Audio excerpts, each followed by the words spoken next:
Good morning, everyone. I look a little rough today, don't I? Yeah, I caught a cold from the little guys. They all, when I got here, had some kind of sniffly nose, or this, or all of them. And I guess I got a little of it. Yes, yeah. Well, being on the farm, I don't come in contact with a whole lot of people, right? Yes. So then when I'm suddenly around so many people, I get things too. So a little too much exposure, right? Yes. So my system said, yeah, you're going to have to go through this one. We can't fight that one just by, oh, no, no, no. So my cough might sound a little worse, but I'm all right. I'm at my other daughters, and I'm sleeping in my granddaughter's room today. They're working in the basement, so. And this is my oldest daughter. She's getting ready for the big Christmas. Yes, yeah. I saw one Christmas dinner, Christmas Eve dinner. That's what we have. Fondue. Um, I saw one where someone said, "Oh, remember Christmas at Grandma's or something?" And I've talked about this before on how I'd like to see handing down things, right?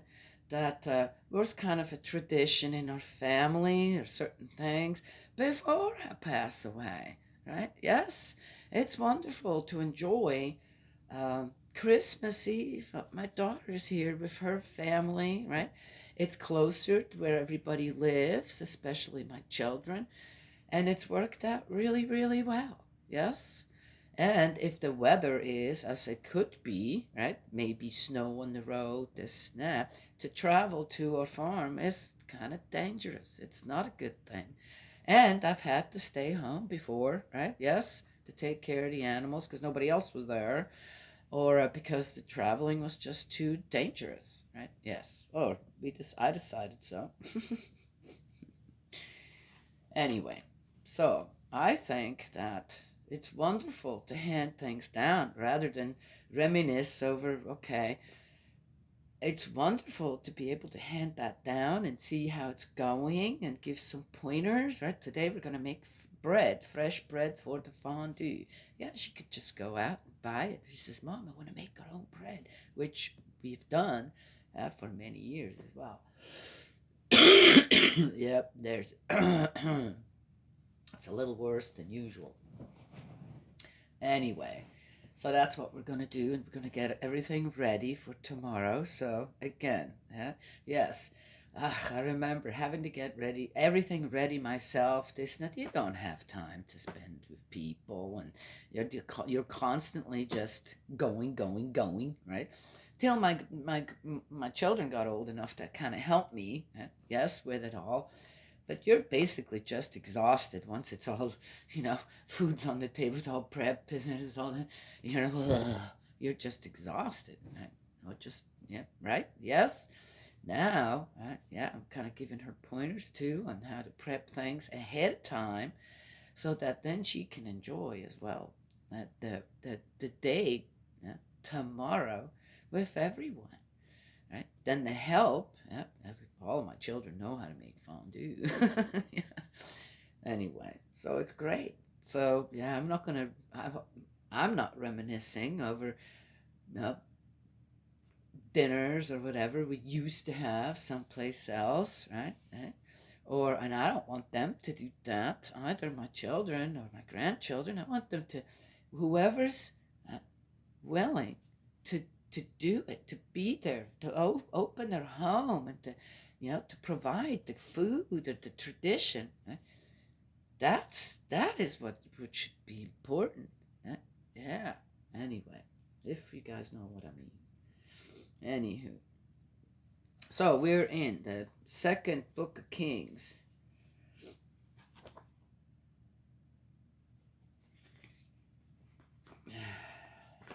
Anyway, so it's wonderful to have been there for my other daughter's first Thanksgiving at her home, right?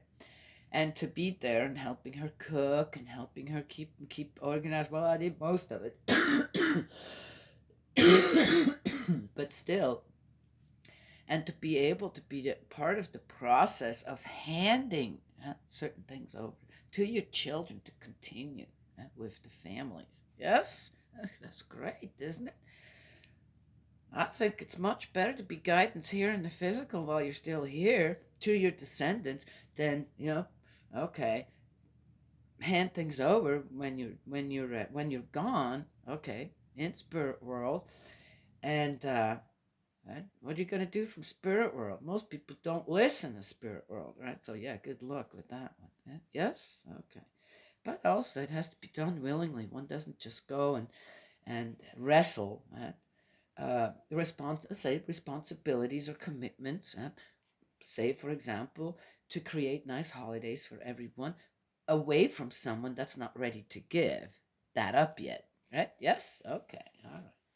Well, anyway, I had to mention that too, because some people will look at that the wrong way again. Danielle, I know, right? All right, cover all your bases. The second book of Kings, 6. The axe lost and found. What is that? The Brotherhood of Prophets. How did that come to be? I sure would like to know what that is all about. Said to Elisha, "Look, the place where we are living with you is too small for us. Let us go to the Jordan then, and each of us cut a beam there, and we will make our living quarters there." He replied, "Go. Be good enough to go with your servants." One of them said, "I will go," he replied, and went with them. On reaching the Jordan, they began cutting down timber, but as one of them was felling his beam, the iron axe head fell into the water. "Alas, my lord," he exclaimed, "and it was a borrowed one too. Where did it fall?" the man of God asked, and he showed him the spot. Then cutting a stick, Elisha threw it in at that point and made the iron axe head float. "Lift it out." What? "Lift it out," he said, and the man stretched out his hand and took it. Oh, I thought Elisha wasn't going. He said go, but he was there anyway. Huh? Doesn't make sense. Okay, well, whatever. Yeah, it's probably glinting. Says, "Oh, just look and see where there's some kind of a glinting going on in the water," right? I'm sure at that time the water that they had there in the rivers, the streams was really clear, right? So an axe head kind of glint off. Okay, in the sun. I don't know, was it sunny, shining, the sun shining? It doesn't say it. They're usually so, okay, again, detailed with their stories. Unless they don't want to be. I wonder why they don't want to be detailed in their stories sometimes. All right. The Aramean Wars. Oh, look, we're going from the miracles to wars again. Elisha captures an armed band of Arameans. Elisha did. How did he do that? Did he suddenly become a general? The king of Aram was at war with Israel. Oh, sadly, I guess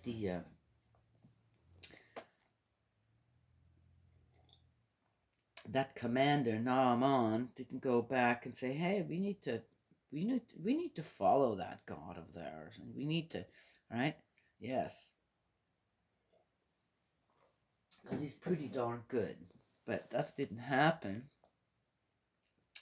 He conferred with his officers and said, "You must attack at such and such a place." Elisha, however, sent word to the king of Israel, "Be on your guard about such and such a place. Such and such a place. They don't know where.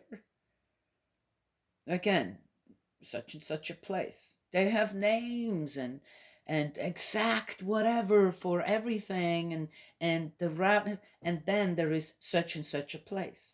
Nah, it just should tell us something. Because the Arameans are going to attack it. The king of Israel, according, sent men to the place with which Elisha had named, and he kept warning the king, and the king stayed on the alert, and this happened more than once or twice. The king of Aram grew very much disturbed over this. He summoned his officers and said, "Tell me, which of you is betraying us to the king of Israel?" "No one, my lord king," one of his officers replied. "It is Elisha the prophet in Israel." The words you utter in your bedchamber he reveals to the king of Israel. Go and find out where he is, the king said, so that I can send people to capture him. Word was brought to him, he is now in Dothan. So he sent horses and chariots there and a large force, and these arriving during the night surrounded the town. What a story again. The next day Elisha got up early and went out, and there surrounding the town was an armed force with horses and chariots. "Oh, my lord," his servant said, "what are we to do?" "Do not be afraid," he replied, "for there are more on our side than on theirs." And Elisha prayed. "Yahweh," he said, "open his eyes and make him see." Yahweh opened the servant's eyes, and he saw the mountain covered in fiery horses and chariots surrounding Elisha.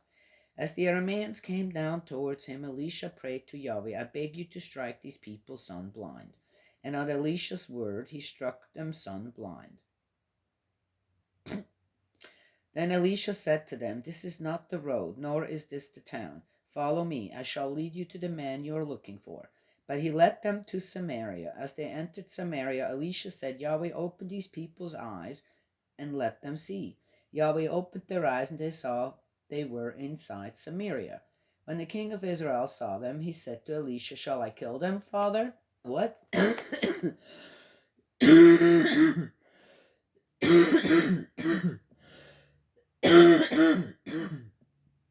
Excuse me. He's calling him father. This is a mixed up story here. Something's not right. "Do not kill them," he replied. "Do you kill your own prisoners with sword and bow? Offer them food and water so that they can eat and drink, and then let them go back to their master." So the king provided a great feast for them, and when they had eaten and drunk, he sent them off, and they went back to their master. Aramean raiding parties never invaded the territory of Israel again. Okay, wait a minute now. Here it says that they were Armenian raiding parties. That's a different thing than the king saying, "Let's go to war." Okay, just saying. I don't have much else to say to this. This is just a fantastic story to me of maybe one thing where I don't even know. As I said, there's not enough information here to say anything, so it's just a fantastic story. Samaria besieged, the famine. It happened after this that Ben-Hadad, king of Aram, mustering his whole army, marched on and laid siege to Samaria. Now, wait a minute.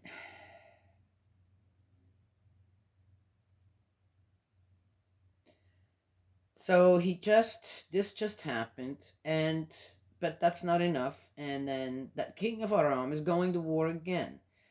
All right, see, right. Hey, you know what? In Samaria there was great famine. And so, oh, really? After Elisha just brought them all there and offered the food and the water, or the king did, or the whoever did, now there's a great famine going on there. Why? Why isn't Elisha taking care of that? If he can have a whole army, capture a whole army with just fantasy, fiery chariots or whatever, and blind, and tell God, "Hey, go ahead and blind them all." Okay, and God blinded them all. So, okay, what does that mean? Okay, probably has a deeper meaning. We just don't know what. I don't know. I mean, I could think of something, but it would go completely away from what they're doing here.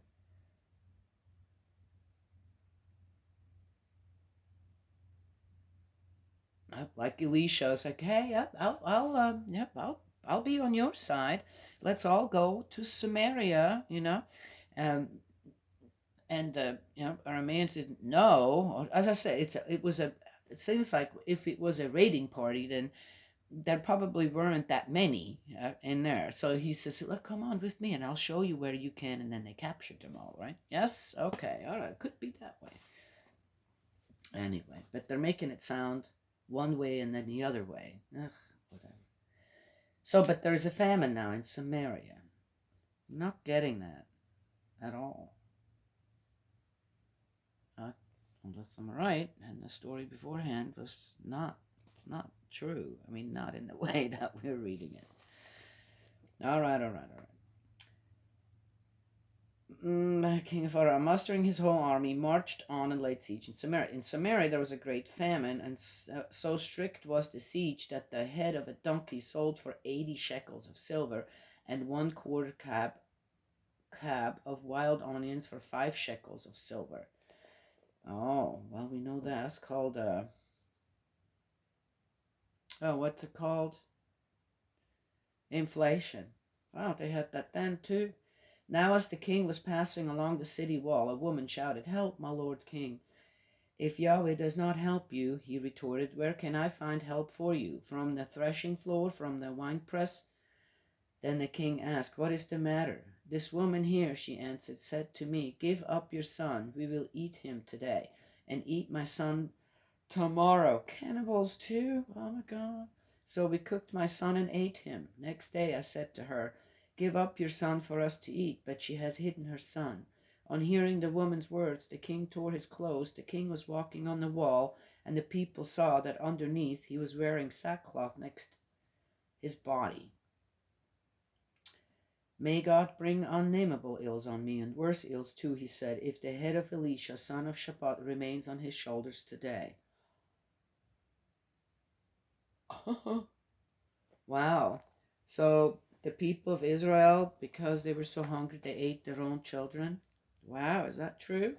I have no idea. Maybe somebody else knows. Maybe it's in the annals of the kings. God Almighty.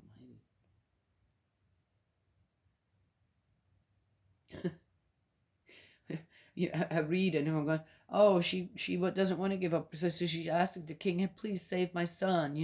They're trying to make me." No, no, no. They already ate one baby. Now they want to. She says, "Oh, I gave up mine. Now I want to eat the other one." Oh my gosh. Oh, this is just awful. Oh, oh. Elisha foretells imminent relief. Elisha was, oh, this is also why that, oh, but it was so bad, right? So they're telling us about the donkey's head and the onions, right? Just so that we realize how bad it was, So was there really a choice to not eat little babies? I don't have no idea. I wasn't there.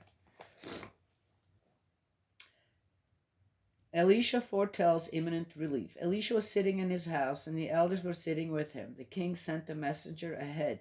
But before the man arrived, Elisha had said to the elders, "Do you see how the son of a murderer has given orders to cut off my head? Look, when the messenger comes, shut the door, hold the door against him. Isn't that the sound of his master's step behind him?" He was still actually speaking when the king arrived and said, "This misery plainly comes from Yahweh. Why should I still trust in Yahweh?" Okay, this is, there you go. This is a classic, man, I tell you what. All you have to do is read the Old Testament, and I think you'll find the cause for every problem in the world when it comes to mankind. You'll find it right here. I'm not kidding. Who's creating all the wars? Is it Elisha? Was it any of the prophets or men of God, as they call them? This and that. Well, they would, Samuel, yeah, all right. So they would go, Elijah, so they would go and ask them for counsel, right? But it sounds like they rarely listened, actually, to the counsel of God, right? And it seems like that the prophets didn't really either, so I'm not sure, right? Yeah, okay. Anyway, so, but here is all this war going on, right? There's no peace. Yeah, it's just like, it seems like that all they're doing is just creating war. Then the kings, the demands that they have on the people, right, just to take care of their lifestyles and all that is incredibly high. So here the people, you can't be out there. You're walled in the city. Everybody's there. Yeah? No doubt everyone that lived out there in the farmsteads and I don't know came to the city because of war. So what's happening to the crops anywhere? How about the shepherds and the what? Yeah, okay. So what's going on? No time to actually work for their survival as a people, right? Yes? Okay. When it comes to food, for example. Here is the king of Israel, right? Sees what's going on. Babies are being eaten. People so hungry. And he blames it on whom? Elisha. Why? Why is he doing that? Because he needs someone to blame. He can't look at himself and say, man, I got us into this mess. And how do I get ourselves out of it? And go to Elisha and say, okay, I'm ready to really listen. What do we do? What do we actually do to get out of this? People are suffering like this. They eat their own kids. This is ridiculous. Well, first of all, where is the people's mind to do that? Okay. Well, anyway.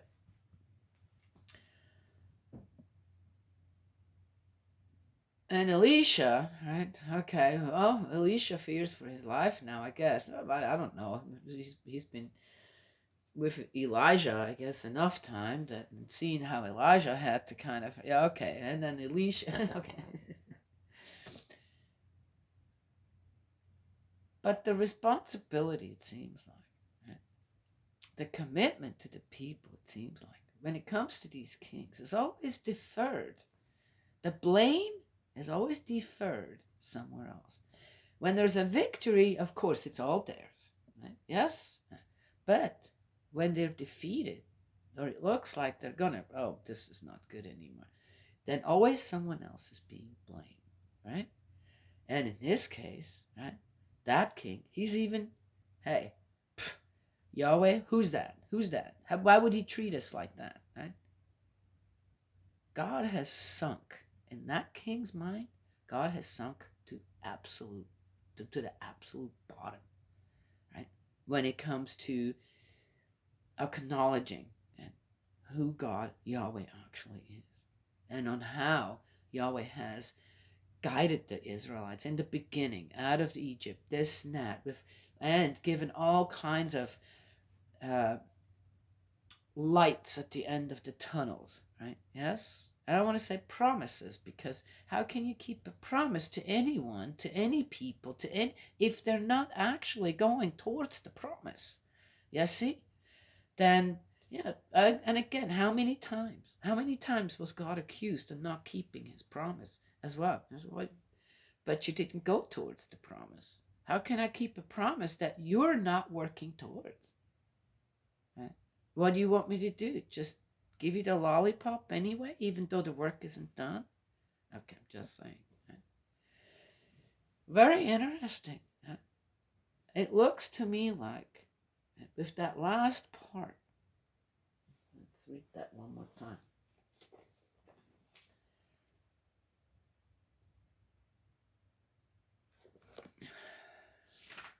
That's really sad. He was still actually speaking when the king arrived and said, "This misery plainly comes from Yahweh. Why should I still trust in Yahweh?" This king of Israel has just thrown God basically to the wolves. If a leader of a people says something like that, the people will know, and they will follow suit. They're the ones in misery and suffering as well, right?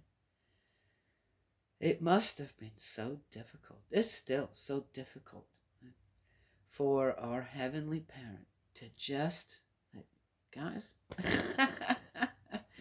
why can't you see that you were not created under the principles of creation, but under the principles of love? And you carry responsibility for your lives, your own lives. Yes?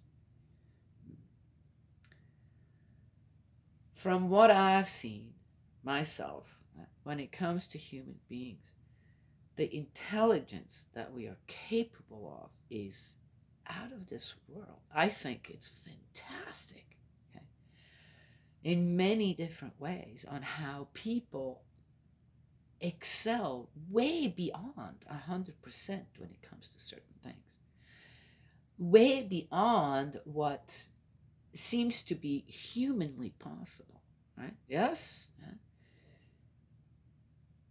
Which proves my point. Proves God's way on how he can be a part of our life, or has to step back and say, well, you want it your way. But this king, what did this king do? How can I trust? Again, that's a threat to God, right? It's supposed to be a threat, you know? Right? You understand how I mean that? Well, how can I trust you? Right? And to say that to a person that feels, well, what have I done? Have I really done anything? So you can't trust me?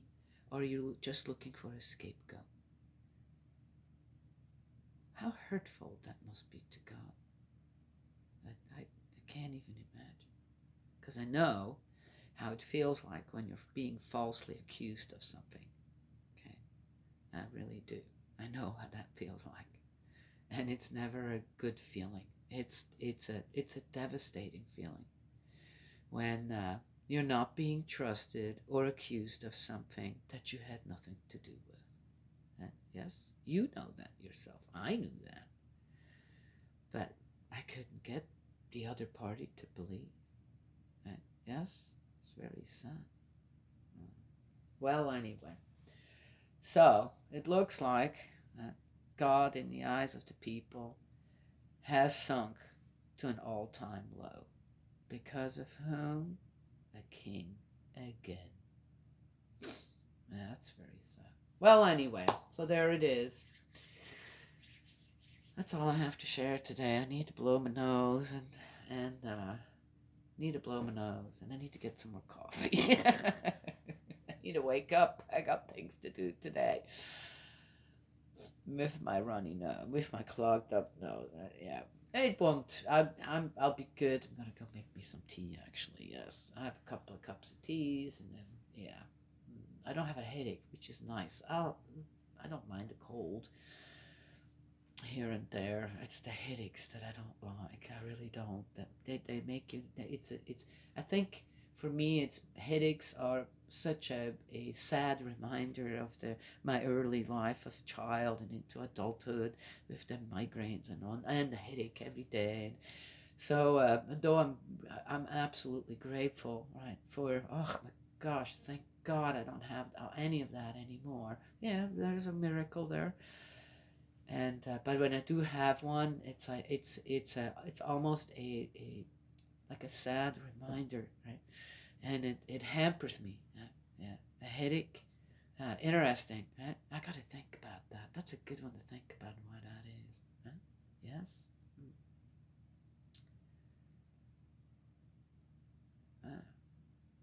All right. Okay. God's love and blessings always. May He protect you. My nose is getting more and more clogged up. And I will talk to you all another time.